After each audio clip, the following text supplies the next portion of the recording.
We're back better than ever. Been a hot minute since talking about the Bills and Sabres, but there's a playoff race to be talked about that got the entire city awake. Sabres versus Panthers. We're talking playoff hockey. Roll the intro.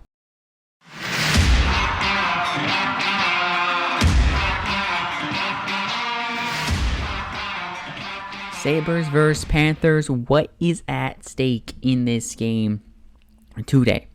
Sabres, there's 5 teams fighting for 2 spots. 4 points separating the Sabres from the Florida Panthers. 5 points back from the last wild card spot. So this race is tight. There's 5 teams. The Islanders, the Penguins, the Panthers, the Sabres, and the Ottawa Senators. All 5 of them are fighting for the final 2 spots in the East. 8 teams make the playoffs, as we all know. 3 from each division, and then 2 wild card. Each division is set. Bruins is clinched, the Lightning has clinched, the Maple Leafs has clinched, the Devils, Hurricanes, and Rangers all have clinched clinched a spot in their respective divisions. And the hottest race right now is the Eastern Conference wild card race. It is literally down to single digits. The Panthers are a point out of a spot behind the Penguins. They won Sunday night. The Penguins over the Flyers. Just a lot of things happening all at once, and it's finally time where we can sit down as a Sabres fan and reel in playoff hockey atmosphere. And this is the first time in a long time us Sabres fans, as a nation, as Sabres Nation, can sit down and talk meaningful hockey in the month of April.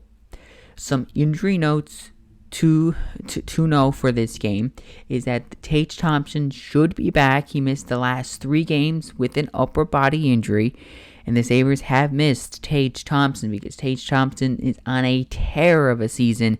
He is only 8 goals away from 50 goals, and that would be the first time in a long time since the Sabres have eclipsed that 50 goal mark in a season. He's on a heck of a run. Before he got hurt, he was on pace for 103 points.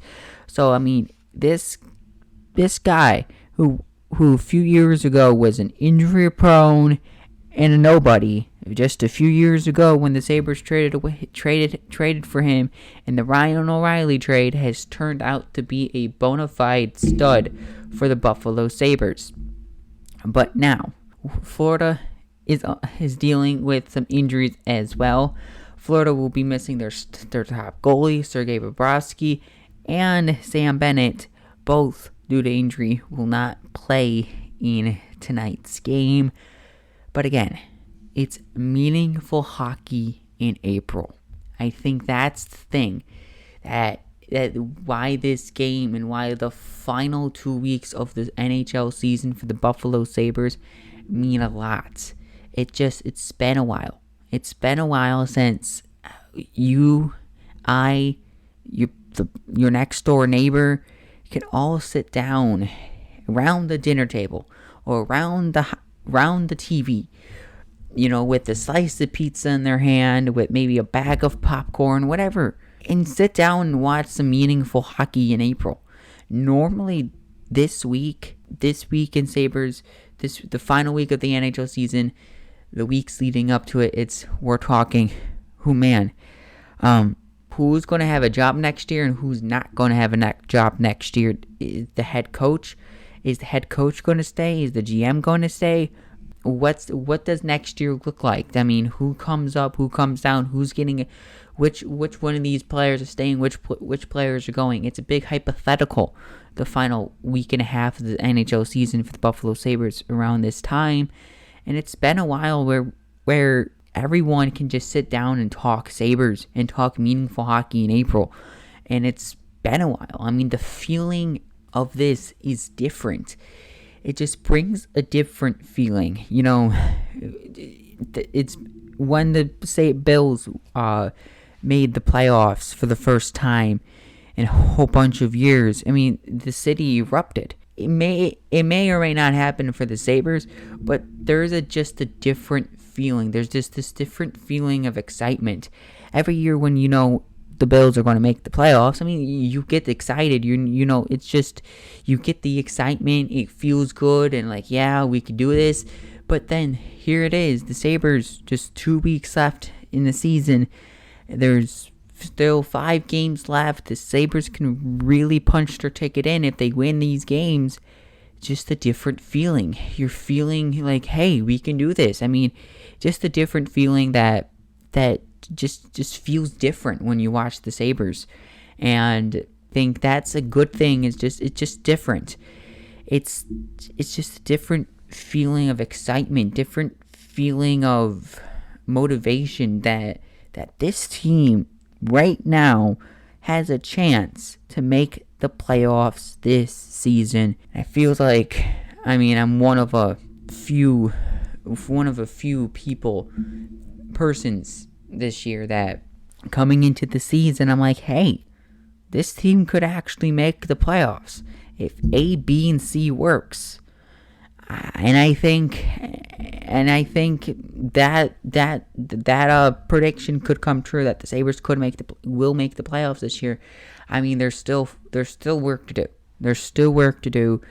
I think the final 2 weeks of the year will be fun, entertaining. It will be motivating for the future. Even though we're talking playoff hockey and meaningful hockey, I think the word should not be playoff hockey. It should be meaningful hockey, because we haven't had meaningful hockey in a while. Before you get playoff hockey, you gotta win the meaningful games. And these, in the month of late March into early April, these are the meaningful games that we all been waiting for the Sabres to get to. We've watched season after season after season after season. I mean, the Jack Eichel years, and where we thought, hey, we started with AB, but we couldn't finish with the C, which was getting to the playoffs. That was just a simple thing of knowing, hey, the Sabres are good. They're going to be good. Oh, mid-season? Okay, let's tank. Let's try to tank for the first overall pick. That was the feeling every year. Yeah, you got excited. KeyBank Center sold out. Fans were roaring. They were loud. And by mid-March, I mean by mid-February, the arena was half empty because there was nothing to cheer for. There was nothing good to cheer for.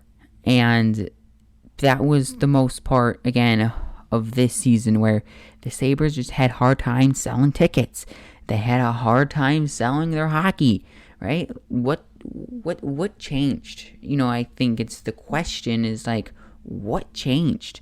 The team hasn't been to the playoffs since 2011. 11 seasons, the second longest active playoff drought out of all 4 major sports. If you look at that, back in 2011, 11 seasons ago, the Sabres had Vanek, Stafford, and Pominville, with a few others as well. You look at those 3 players, Vanek, Stafford, and Pominville, those were the core of the Sabres. They were also part of the reason why the Sabres back in 06-07 had that 107-point season. 103-point season. I mean, winning the President's Trophy, and obviously falling short of what the whole entire city thought was going to be a, for sure, Stanley Cup championship. But obviously injuries, I believe, that season derailed the Sabres. And I think Derek Roy got hurt. Somebody got, I mean, before in the Carolina series, or was it? I don't know if I'm speaking good Sabres history here. I think I was only like 3 at the time. So I got to dive a little bit more into that. But if you look at that, just look at the core the Sabres had in 2011, when was their last playoff season with Vanek, Stafford, and Pominville. Look at what the Sabres had before the new Sabres. We're going to compare the new Sabres to the old Sabres. The new Sabres, which is today's Sabres, with Thompson, Cousins, Skinner, and that core, to what the old core just a few seasons ago with Eichel, Reinhart, and all the other players that was on this team. But you look at what that team was in 2011 to some of the teams that we had after that. You had the Eichel years, which got the city all hyped. Really feel like, okay, you got this young stud from Boston University. He could change the Sabres. It turns out to be he was just a flaming redhead. He just didn't turn good.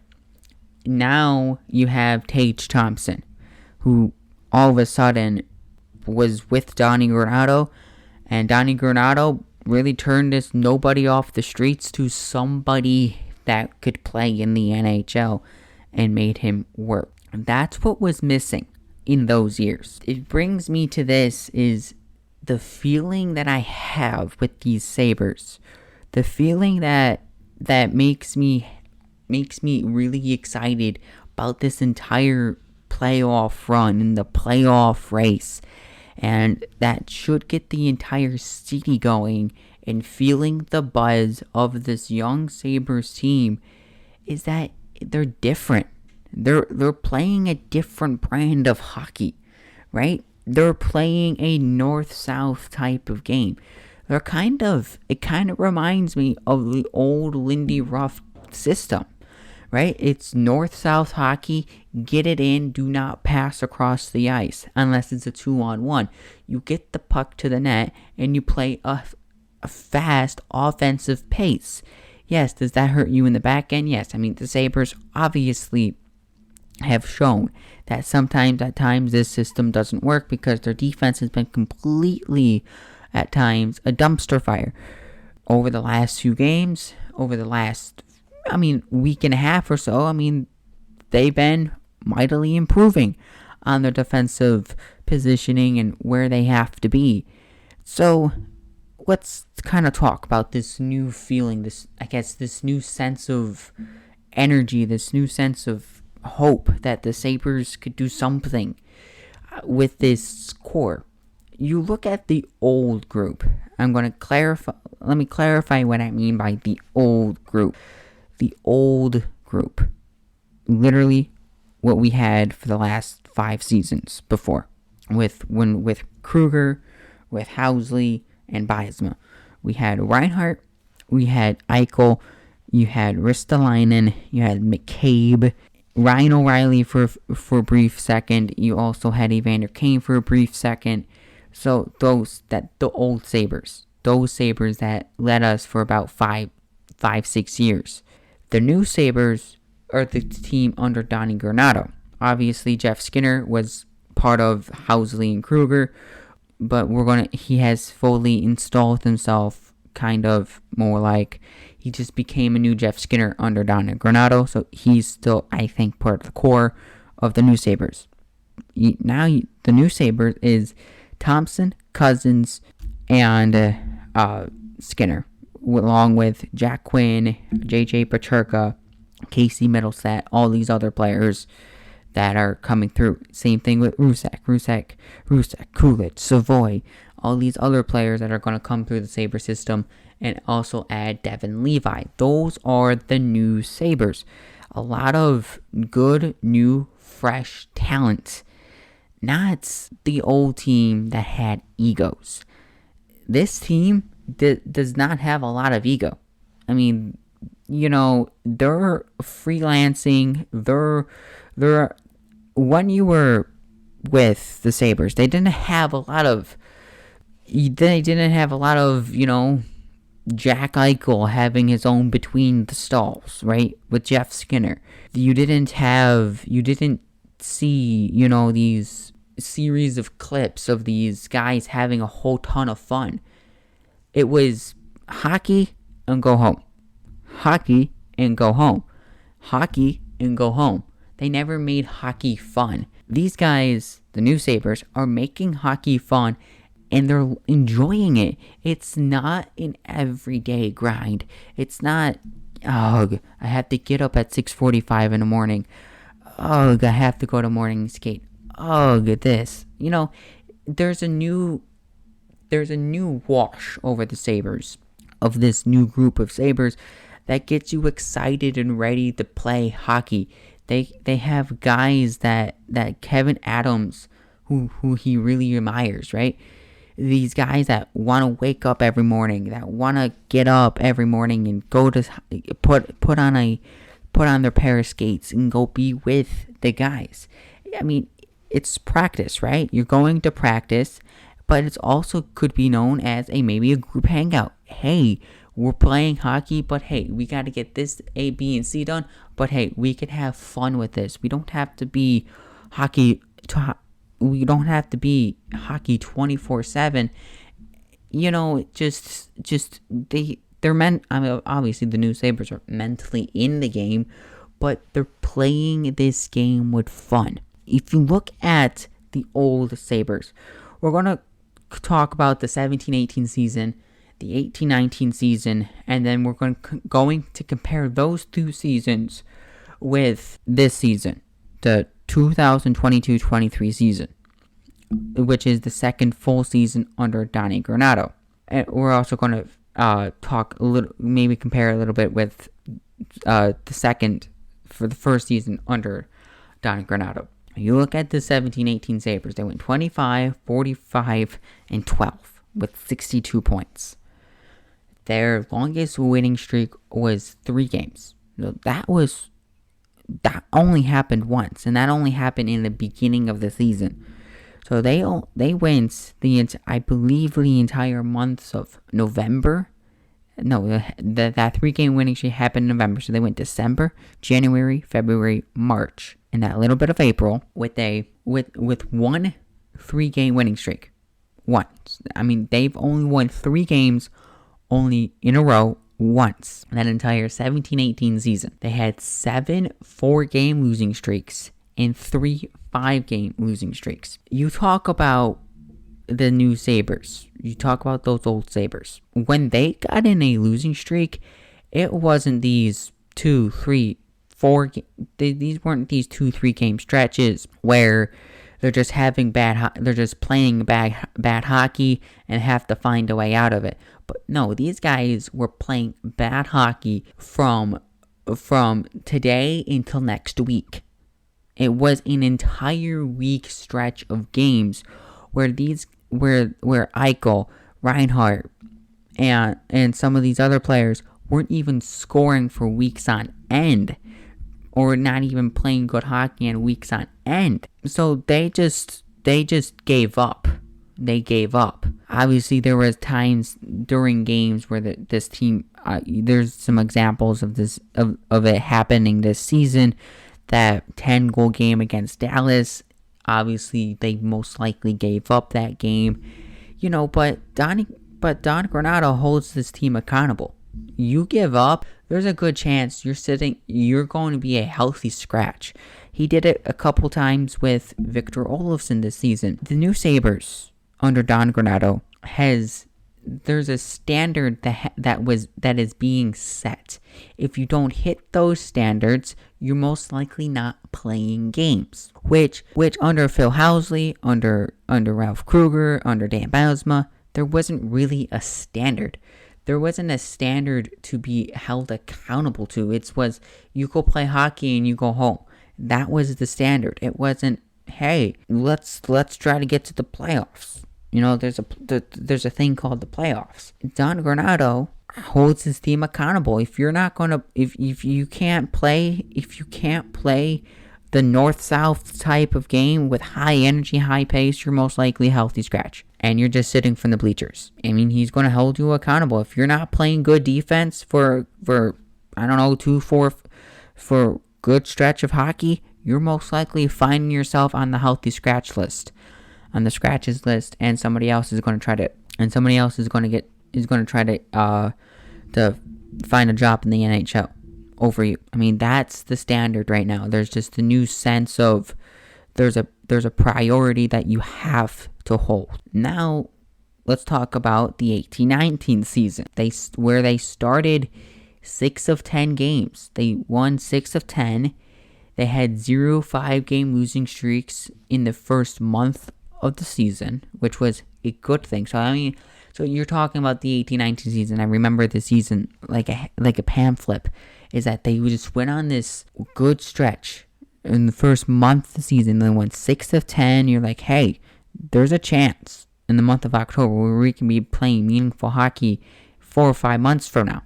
They went on that 10-game winning streak in the month of November, and then they just fell off the face of the earth, right? We all know that. We all know that the Sabres just fell off the face of the earth. That was the norm for Sabres fans. It was get really, really excited, and then we fall off the face of the earth, and then we're talking draft lottery. Now we're talking winning some games and not falling off the face of the earth. That's the norm now. That's the norm we're talking about right this second as I'm speaking to you. That's the norm Kevin Adams and Don Granato have set. We're here every day trying to play meaningful hockey in the month of March and April. That narrative has to be set in October and November, right at the tip of the season, right as the puck hits the drop, puck hits the ice on October 13th. That's usually when they start the season, October 13th. When October 13th happens, that narrative has to start. We have to start building the team now so we can play important hockey later. That's the norm they've set. That norm wasn't set with the old Sabres. So again, what are the new Sabres doing now? What are the Sabres now looking like? 2021, 2022. They finished the season with 75 points. That's under one season under Don Granato. They had that teeter-tottery type of season. Win 3 games, lose 4, win 5. They had that up and down type of season. But if you go from 75 points in the first year with Don Granato, Ralph Krueger, Phil Housley, and Dan Biasma could not do that in about a season to season and a half with the team. Most, they were here for 2 years about. They couldn't do it. They couldn't even hit 75. I mean, they look like we could have hit 75, but we didn't. But here, 75 points. Don Granato did that in one season. So, putting the old narrative in with the new was, this season was supposed to be a fluke, right? Because that's what it was supposed to be. 2021, 2022 was great, but this year, we were supposed to be dead last in the NHL, and no one was expecting us to be here. Now we have, currently in the standings, have 81 points and could possibly reach 90 by the end of April. Hey, if we get 9 points over the next 5 games and get 90 points, the Sabres should be a playoff team. That's what the record shows, that the Sabres should be a playoff team. The Sabres did have an 8-game losing streak this year, but it's what happens after you lose. After they lost, they won 5 of 10. So that was after their 8-game losing streak. They won 5 of 10 games, and they had a 6-game winning streak and a 5-game winning streak. But the Sabres this season have not lost more than 5 games since that 8-game losing streak. You talk about the old Sabres. That's what we're currently doing right now. I'm talking about the old Sabres versus the new Sabres. The old Sabres, if they had an 8-game winning streak, you expected the old Sabres to have another 7-game losing streak twice. That was the narrative. We expected this team, when they lost 8 in a row, at one point, they were going to win a few and then go on a 5-game losing streak. And that's what happened. And it happened a few times more. That was the old Sabres. But the thing is, with the new Sabres, with Don Granato, again, there's a threshold to be held accountable for. Is that you have to be up and ready to play the style of hockey that he wants you to play. You have to be willing to be you have to be willing every morning to get up and put the Sabres jersey on. Wear it with pride. Because that's what the Sabres fans do every day. They wake up every morning, the day of a hockey game, they put on their jersey, and they go support this team. Even though the team could be a complete dumpster fire. They're putting their money in still. They're putting their money in for team merchandise, and they're putting money in to get to those games. That's the threshold Don Granato and Kevin Adams is putting on their players. That's the pressure they're putting on their own players. Is that you have to be sure every morning you're gonna get up and put on that jersey. That's what Jack Eichel, Sam Reinhart, and Rasmus Ristolainen at the end of the 2020 season, that wacky year, they said, no, we don't want to wear this jersey anymore. We just don't want to wear it. Nope, we want to go. Kevin Adams says, okay, goodbye. Have a great day. But the new guys are willing to fight for the city, willing to fight for themselves, and they're willing to play as a group of guys. I mean, you could just say these are just a group of kids playing the game they've always wanted to play. They're just they have meaningful hockey to play. They are willing to play meaningful hockey. You talk about when Don Granato just a few weeks ago, when things looked dark, the Sabres allowed 33 goals, allowed within a week and a half span. The Sabres allowed 33 goals. They allowed 33 goals. Don Granato said, "There's a lot of pressure on these guys. I've been overthinking a lot." I'm paraphrasing his words, but these guys just put a lot of pressure on themselves because they know what they want. They want to get into the playoffs. That's why they were putting pressure on themselves. They're just putting too much pressure on themselves. They know now. We have to control what we have to control. I mean, the Sabres, they're getting to the playoffs. The Sabres know. They have to control what they have to control, which is win and win and win. They just have to win. Win the game against Florida. Win the game against Detroit. Win the game against Carolina. Win the game against New Jersey. Win the game against Ottawa. Win the game against Columbus. That's what they all have. That's what they have to do. Control that, and the other things will come their way. That's the thing, is that they're willing to put pressure on themselves because they know the end is getting to the playoffs. Because they want it, because they know the city wants it, and they know that they can do it. I mean, these guys, this season, the second full season under Don Granato, again, are on the verge of doing something that this team has not done in a long while. You look back into the 06-07 season. They have not had 3 30-goal scorers in a season. They're about to have that this season if Dylan Cousins can get to 30 goals this season. If Dylan Cousins can get to 30 goals this season, they can have 4 30-goal scorers.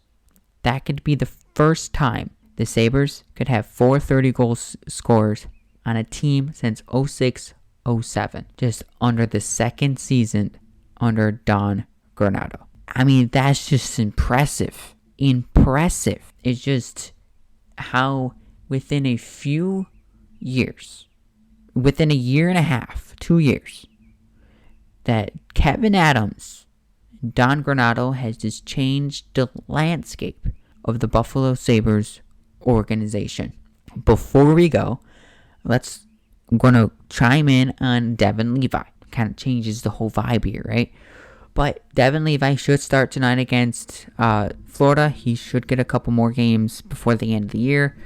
This is another reason why we're all hype. We're all good. We're all ready to go because the hype is real and high on this kid, on this 21-year-old kid, Devin Levi, where we got from the Sam Reinhart trade all the way back. Feels like memories, right? Where when we got this guy, Devin Levi, who is if he already played in the NHL, 10 years in the NHL, I think this kid is going to be a Hall of Famer. I think he's going to be a Sabres Hall of Famer. And I think he's going to be an NHL Hall of Famer. That's how good this guy is. I mean, you could literally just say all that now, and I'm going to tell you in 15 years that this kid's going to get into the Hall of Fame.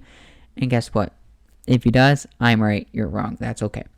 But you look at it, the hype is real.